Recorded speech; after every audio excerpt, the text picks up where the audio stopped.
Final Takes Friday here on Orange Bloods Live. I'm Alex Dunlap here with Cody Carpentier. Football with Friends, brought to you by the Man Eye Institute, where you can see life better.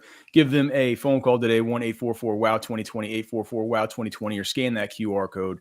It is the Man Eye Institute, our great presenting sponsor here for all of your vision needs, wherever you are in Texas. Make sure and head over to the Man Eye Institute. We have so much to get to today, Cody. It's a Final Takes Friday. We have a lot of reactions, I'll say, on the Orange Bloods message boards to some of the coaching news that we got today, as far as the contract for Will Muschamp going in front of the Board of Regents, and the extensions for a certain couple of coaches here to be named. We also have a little argument I got into on X. It's always so smart to get into arguments on X, because it truly is the real world. They usually end well, usually. Regarding Ant Hill. And then the other thing that we wanted to talk about. What was the other thing that we wanted to talk about? Contracts, the Twitter, and then the War Room. Oh, and then Cody and I both with some notes from the War Room last night that we're going to want to go over. We're going to want to tell you guys to go get the Alpha Seasoning at alphaseasoning.com. Thanks to everybody that ordered yesterday and today. We certainly appreciate it. And we're getting those, we've gotten those orders out, but still have plenty more here for sale. The Longhorn Dust and the Elite Spice Blend. You can get those at alphaseasoning.com. They are Cody and I's original spice blends. We went to the ends of the earth trying to source these materials, all the best materials, no MSG, no seed oils, just deliciousness on whatever you're eating. Make sure and go check them out, alphaseasoning.com. All right, Cody, contract extensions. Let the people know what's going on here. Contract extensions began with, so we have Will Muschamp, Kyle Flood, and Johnny Nansen. Muschamp will earn $8.4 million in guaranteed compensation over the next 3 years, with incentives that can add up to 19% more. On top of that, his base salary is $1.08 million, $1.12 million, and $1.16 million the next 3 years, with other service payments on top of that. Means his annual totals are 2.7, 2.8, 2.9. Then you have Kyle Flood, whose security raise and a long-term security, $1.52 million annually through February 2028, with a 5% bump that locks him in at the highest number of his previous deal. Flood has been scheduled to make $1.45 million this year before climbing to $1.525 million this year. And then finally is Johnny Nansen, who, this is an interesting one, because it's like he was last year technically co-DC. I'm not sure if there's any phrasing in this or if anything's going to change, but technically he's linebackers coach. Got a big boost, 10% raise, and an extension that pushes his salary to $1.2 million annually after earning $1.1 this past year, again as linebacker and co-DC in his first year. It's great. It's great work if you can get it. I don't find that one as interesting. I find it interesting because he gets a raise on the 1.1 to the 1.2, and I assume he's not co-DC now. I don't know. Like they haven't put out the official 2026 roster yet, and they haven't given us that information. Unless they're just cool with unless Muschamp was just like, yeah, you're going to be, you can have the title. Co-DC. I think you kind of just let him keep the title. Probably. That's like I was asking somebody around the program how that was going to work and how you going to keep Nancy. He's like, dude, you're going to see something come out in March where it's like, it comes out that he's like linebackers coach and co-DC, and they're sweeping under the rug. And it's like Muschamp. Here's the thing: Muschamp's fine with it because he's getting paid he's getting head coach pay. I was just gonna say, dude, what's it feel like for Texas to now have? I believe this makes Muschamp 2.7 will make him the highest paid DC. Again, DC money is not head coaching money is not the easiest to find on a per year salary base, but it's out there. DC money: Blake Baker, Wink Martindale were at 2.5 million. Jim Knowles was at 1.9 to 3.1 2025, but then I think it came back down this year to go to Tennessee. So the highest paid DC in Muschamp, but then your co-DC, who's going to be making 1.2, is around like the 11th highest paid probably. Yeah, I mean, dude, I mean, if you got it, flaunt it, man. I mean, it's like what it tells you is that, Texas, you're probably the most expensive roster in college football this year, probably the most expensive coaching staff, I would think. You're basically, if there are two co-DCs, that's like you're paying one defensive coordinator $4 million. Yeah, I mean, You you're know what I paying. mean? So the Texas Tech DC gets paid 1.05 million right now. Okay. Indiana's DC gets paid 1.1 million, and you have your co-DC getting paid that. I'm surprised at that. What's that Miami defensive coordinator's name? I always forget. Miami, Yeah. Heatherman, he came from Yeah. Minnesota this last year. I think he'll be in. I think he'll be a head coach sooner rather than later. Yeah, But so anyway, I'm not. I think with Nansen, it's like you give him the extra money. You know, Sark loves him. He wants to keep him around. He's been a really good coach. He's a good recruiter. And maybe with this stuff, with the fact that you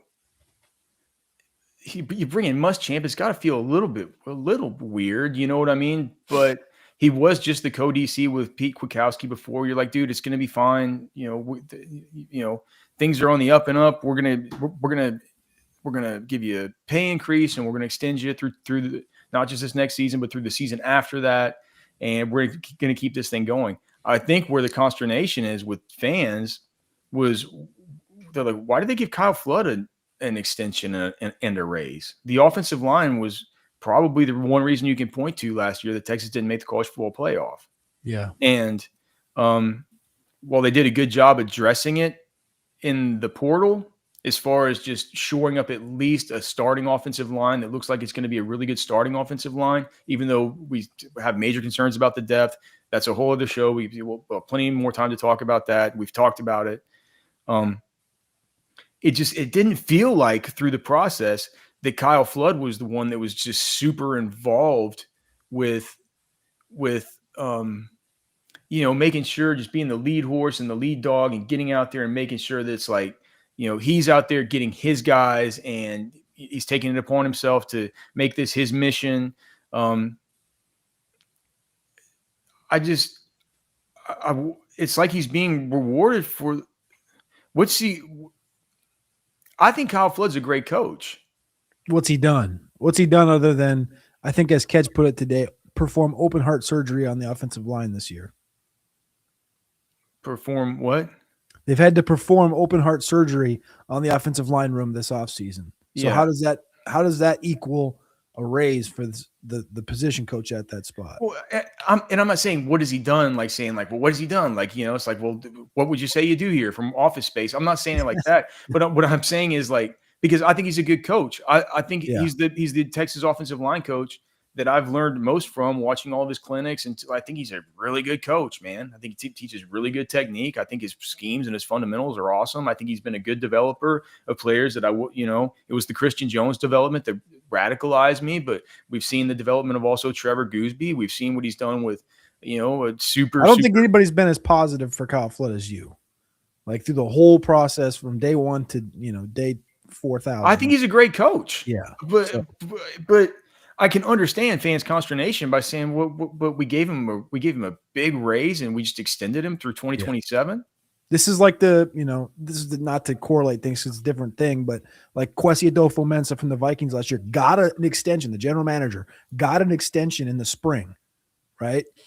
Yeah. Hadn't done anything. His drafts weren't that great. That's before Sam Darnold goes and wins a Super Bowl and JJ McCarthy. But then he gets fired like 10 months later. It's like, well, why'd you give him an extension in the first place? It's like, now, again, I don't think Kyle Flood's going to get fired, nor do I think he should be fired. But if you're really looking out, like, again, people looking at Penn State last year or Clemson last year, you're like, oh, gosh, by week 6, we're going to be talking about firing our coach. It's like, listen, you could be in that spot by week 6. You could be like, this guy needs to go.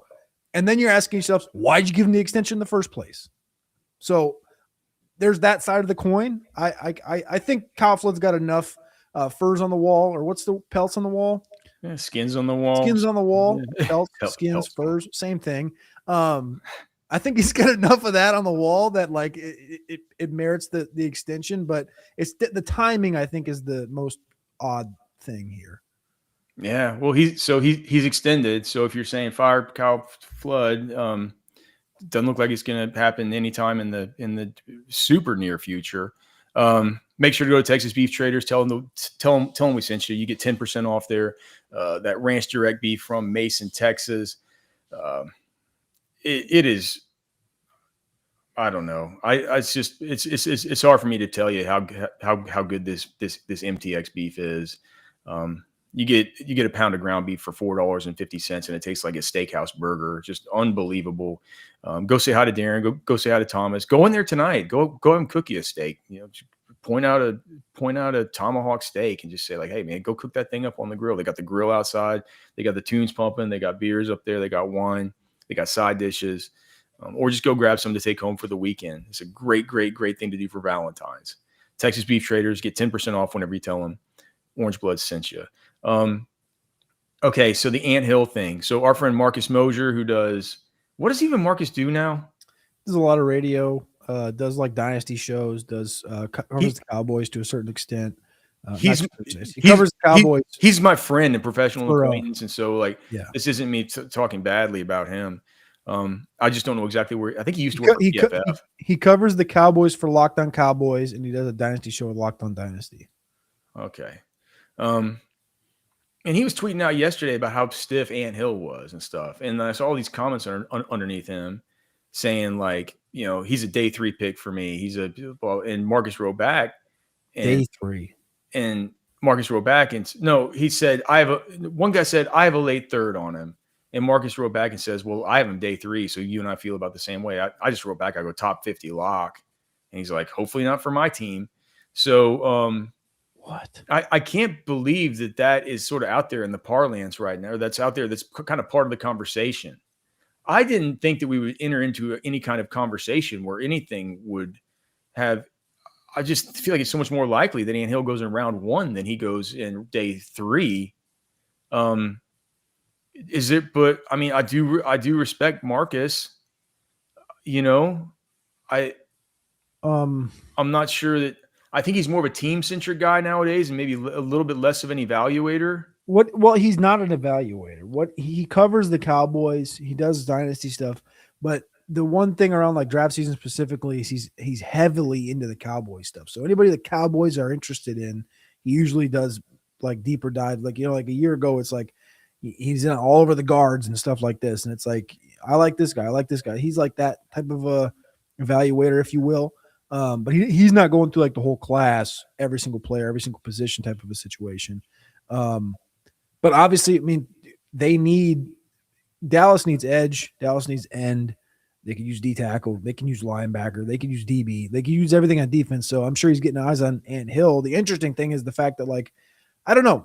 And I guess, we can speak to this a little bit. It's like, you can see the last 3 years. Like my biggest thing with Ant Hill is, you can see the maturation in the guy and you can hear the different ways this defense was played and the different spots he was put in. Like you can go back to his freshman year when there was no Colin Simmons and they were using him off, he was able to work on the edge and get after the quarterback and like, well, there's a talent. There's some Micah Parsons in there, in that bag. Right. And then this year there was a lot less of that because there was a lot less needed.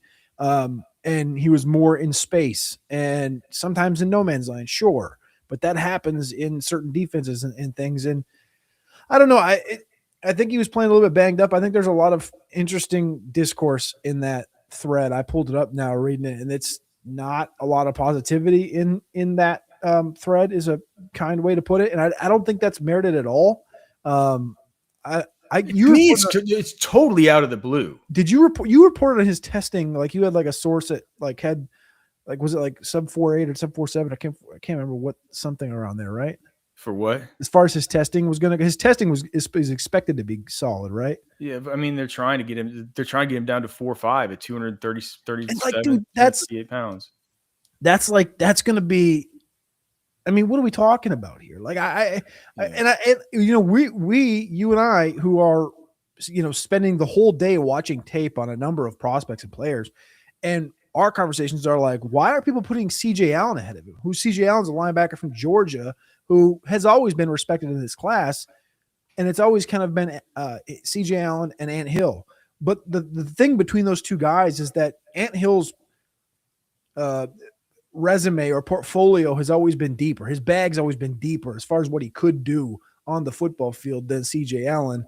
And Ant just didn't have as good of a 2025 season. But if you take it in the year, man. POV where you're like, Well, look what Garrett Nussmeier did in 2024. Remember, here's the thing. Scouts don't forget about what happened in 2024. You listen to GMs or scouts talk about a quarterback and what they did in, 3 years ago or 2 years ago, and they remember these things. And people aren't going to forget what Ant looked like 3 years ago and 2 years ago. And they're going to say, all right, well, what was different about the defense in 2025 that made him look different than he did in 24 or 23? They do these behind-the-scenes things. So I'm not worried about it. I think this is a bizarre discourse to see. The phrase, the word day 3 is ridiculous. It's out of pocket. It's blasphemous. And like, if you want to say round 3, you want to go, he might fall to 66. I'd be like, you're wrong, but I understand where you could potentially see some things here and you want to have a hot take, but day 3 is ridiculous. Did you see what and you asked like, well, what was different this year? It's just like the defense. The defense was cockamamie me a lot of the time, dude. I think some of it was having to do with the stuff on the back end and everything. But I think dropping Ant Hill into zone coverage all the time and it wasn't dropping Simmons, having him do these fire zone, all this stupid fire zone stuff where he's like a curl, it's like you don't want him to be a curl flat defender. Is that the way to best utilize Colin Simmons? Are we being serious here? Did you see that tweet from Lance where I forgot Lance Zierlein yesterday where he tweeted out, he's like, DB coaches out there, can you please tell me who is responsible for this? The Gilbo play? Yeah. That was on Gilbo, right? Well, no. Did you see that Adam Archuleta replied to him? No. I'm going to look he it up said right something now. like, dude, both the corners are playing cover 2 and the safeties are playing cover 4. That's just bad defense. He's just like, there's no way to explain it. Like there's no coverage bust on any one guy. The whole defense is cockamamie. It doesn't make sense. I was gonna say, it kind of, when you kind of watch this table, and this is terrible radio and audio and video, but without showing the play, but it's like, it kind of, you're like, is this Derek Williams or is that on Gilbo? And you're like, well, both guys kind of seem like they know what they're doing. Yeah, and they're going to the right spot. But if you look at Adam Archuleta's response, he does a good job breaking it down with the way that one guy's T-step goes this way and like this, and so you think that, well, you know what they're playing, and he's like, and the corners are playing something totally different than the safeties, so it's just there's a new defensive coordinator in town. What? There's a new defensive coordinator in town now. Yeah. It's not going to help Ant Hill as far as what people say about his 2025 though. But I do still think he's a top 50 lock. I don't believe in the I don't believe that this. I can't even believe that we're even invoking the whole day 3 thing. It was so absurd to me that I just wanted to talk to you and make sure that wasn't anything that you really heard in other circles or other weird corners of the internet. Here's the thing: we are approximately, exactly 69 days until the NFL draft. Nice. The circle is almost back. So we're in, this next week, the combine week and the week after, how it gets. So it's going to be stuff like this that we're going to have to, I heard on Matt Kelly's show the other day, he had like some other guest on, I forgot who it was. And he said,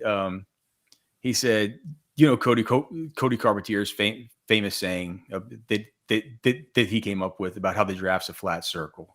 It was Maddie. Maddie said that. Oh, was it? I thought I was just like, that's funny that's now your famous thing. I was like, I got the credit for that. Oh, yeah. Damn. Okay.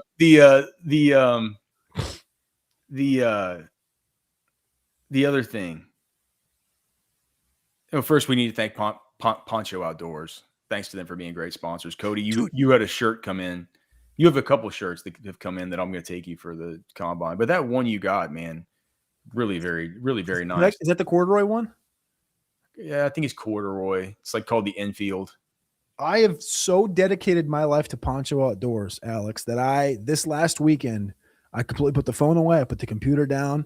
I took out every piece of clothing out of my closet because it got to the point where I wasn't hanging clothes up anymore. I was just stacking them. Like I have a little shelf in my closet. I was just stacking clothes. And it was like, I would just live out of this pile. And then I realized I had too much clothes. And I have almost as much clothes as my wife in the closet, which is a bad thing to admit to. But I pulled everything out to the bed, and I ended up throwing away like, a dozen shirts. I put like probably 4 dozen in a box, take to storage. And I now have one shelf with only poncho on it. Yeah. And it's like 30 deep. Very, very good to us. It's the only shelf I go to. If I don't have workout gear on, which I have on right now, sadly, but if I don't have workout gear on, I have poncho on. Like that's how much I love poncho. It just feels versatile for every piece, every t-shirts, thin sweatshirts, your short sleeve button-ups, your Western button-ups, your pearl snaps, your long sleeves, your coats to take the dog out to pee. Like, dude, it's the whole. Sorry for the poncho tangent for the ad here, but I couldn't tell you guys to go get poncho more. Yeah, man. Scan that QR code, get $10 off your first order. Okay, and then what's the final thing that we need to talk about? Ethan Burke getting snubbed from the combine. How about that? Yeah. Well, we've talked about it before, but I think you had some new stuff in the war room. I had an interesting note that, like, so I reached out to a local scout in the Texas area that I asked him kind of what his thoughts were based on. I was like, he went to the Shrine Bowl. You would think the Shrine Bowl performance, which we heard was good, coupled with the height, weight, length stuff that we've talked about before, would have put him over if he was on the fringe or something. If he was on the bubble of like making or not making the top 319 guys that go, or I should say the 319 guys that go. And he replied and said, we have him with a 6th, 7th round grade, which is an average backup who may not make a second contract. With that said, I expect him to be drafted and make a team. He was pretty good traits, so I'm surprised he didn't get an invite. So he was surprised he didn't get an invite. He was expecting it. And then I was like, why? I thought, kind of the thoughts that I feel like you and I have had, and we've talked about it, is like, you can earn yourself an NFL Combine invite by performing really well at the Shrine and Senior Bowl. That's why we don't know who's going to the Senior Bowl or going to the Combine until after the events are over, which took place 2 weeks ago. And he said, no, he said Burke wasn't on the initial list, so it was hard for him to get on there anyways. Well, the only way you can get on is that if you have such a big Shrine Bowl or such a big Senior Bowl that NFL teams go back and they say, like, look, this guy's got to get added on, right? That's what I'm saying. That's why it's interesting that, like, you would think if they had an initial list, they would just say, this is the list, and then if somebody performed well enough, you would say, all right, we're adding him. Well, but it needs to be the teams that ask for it. Yeah. Because wouldn't it be a bigger facade? Wouldn't it be a bigger social media pop if you were like, here's our list of 310 guys, and then like after the Shrine Bowl and Senior Bowl, you're like, Tyron Montgomery earned a combine invite. Ethan Burke earned a combine invite. You're like, that's awesome. These guys were on the fringe and they just got invites because of their performance. I don't know. This is an NFL conversation, draft conversation, but that was what he said. He said he was shocked, and he's a local scout that at least had a draftable grade on him and thinks he's going to play in the league. So I don't know. Still shocked, still interested, but my note from the war room last night it came from an Ohio State source. It's from the NIL side. And I texted him like, so, okay, Ohio State losing Arvell Reese, probably top 10 pick, right? Yeah. Top 5 pick. Caleb Downs, I think will be a top 5 pick. Sonny Styles, probably a top 10 to 15 pick. And then they're probably going to lose Caden McDonald. I'd imagine either late first or early second as far as their defensive line. That's the core and the nucleus of their whole defense that they've lost. They're also going to be losing Carnell Tate, who I finished my evaluation on today. Really, really good player on offense. But defensively, it's like they've gotten blown up. So I asked this guy, I said, has there been an adjustment in confidence level coming into the Texas game this year? And he said, yeah, there's definitely an adjustment. Julian Sain was somewhat insulated from pressure of playing QB last year for the most part. This year, he'll be asked to shoulder much more. Chris Henry Jr. will probably be asked to do things most freshmen can't. It's a definite concern. The speed Texas plays with defensively presents a real challenge for us. How do you attack the space that's there? The kid from FSU that transferred is going to have to replace Downs' role, I think. I'd move Jaden McClain over and swap safety, whatever. Basically says there's no way to replace those guys on defense. And they're going to have to make decisions between transfers, guys who've seen a lot more football, or they're going to have to just choose to play young guys that have a bunch of ridiculous traits, which is a different feeling than they had last year coming into the game. And Yeah. the other thing he said is like they're not worried about losing Hardline. They're like he's a beloved guy and stuff like that, but they don't think it's a huge deal. Do you have any thoughts on that? I think it's kind of interesting that, on top of having to come to Austin and the fact that Texas has loaded up in the portal and Arch has had another year, it's a different feeling in Columbus right now than it was this time last year coming into spring ball. Yeah, but I mean, yeah. They're always going to have players to replenish, but this is a different level. Like we knew Downs was coming down the pipeline. We didn't know Reese was going to be what he became, but we knew Styles was there. Like that's a really, really, really good trio. And then you bring in McDonald on that interior.